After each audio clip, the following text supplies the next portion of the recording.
Kaixo, ongi etorria, polinomio hau faktorizatzen saiatuko gera.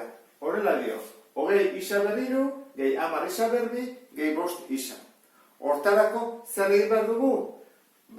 Biderka komuna atera. Ezin bada, jarretuko dugu beste bideak jorratzen.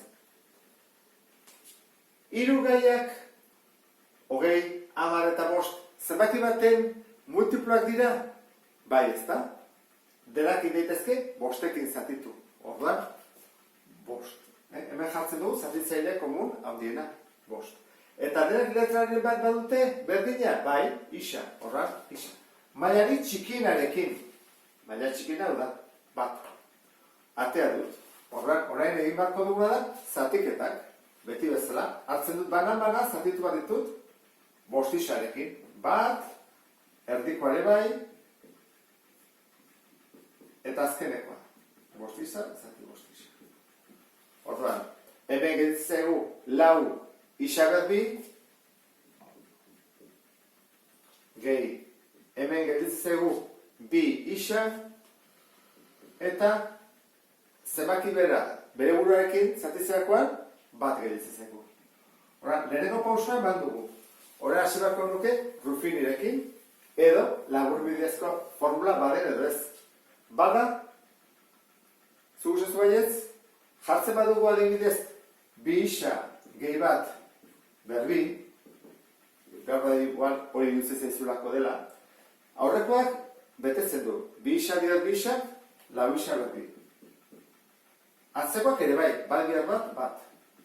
Erdiko hasten bagia egiten, izango izateke, 2 bider lehenengoa bider bigarrena. Eta hori da, 4 isa. Beraz, laburbidezko formulak ez du balio. Ruffiniren erregla. Ruffiniren erregla hasten bagera, ea zegartatzen, jartzen dugu 4, 2 eta 1, eta probatu behar dugu, edo batekin edo minus batekin. Bueno, urertu duko duzu bezala, bat ez dute probatuko.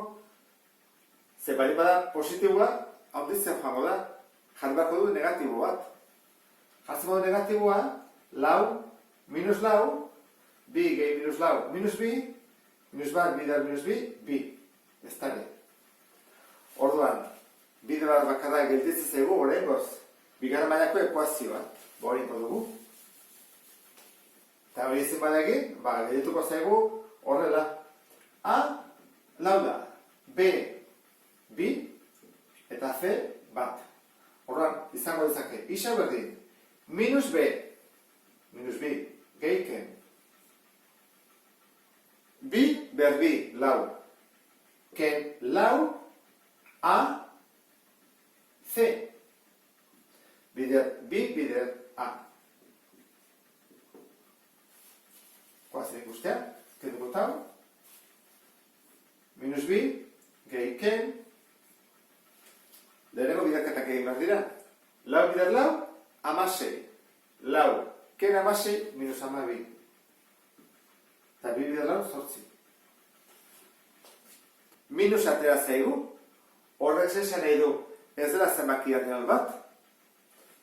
Beraz, bukatu dugu.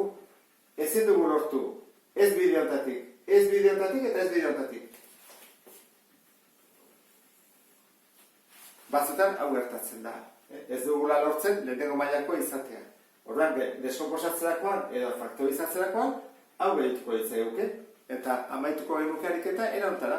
Hau izango izateke, laburtezina edo lehena, nahi baina badezu. Beste bat arte, agur?